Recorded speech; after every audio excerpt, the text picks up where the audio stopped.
I started teaching in the early 80s. Some of these students were doing so well in the world during and after the program with their educations. Meanwhile, I was staying the same. I was an adjunct. My conditions didn't change a lot. There was very little in terms of money. There were never any benefits. There was no medical insurance. There was no retirement planned for. And there was no money to personally save for retirement. So it was a very hard life. It is a very hard life. It remains so. But the students were what kept me going. And I think that's true of probably almost all of us as adjuncts. One of the aspects of not having a decent income is, of course, housing.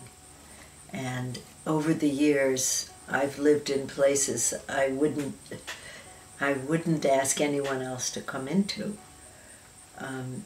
For a long time, I lived in one-room places with very little heat, and where I'm living now is the first time I've ever been able to have a place of my own, and the only reason I have it is because it's a mobile home, and it was in terrible shape, and it was just sort of about to be torn down. And I took on the job because I could just maybe afford to live here if I worked hard enough.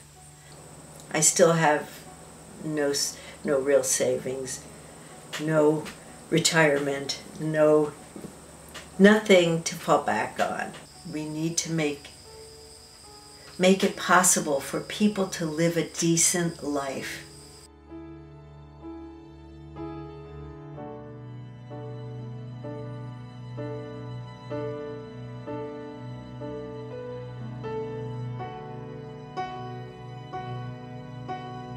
If we could get a fair contract, there would be improvement in so many ways for us.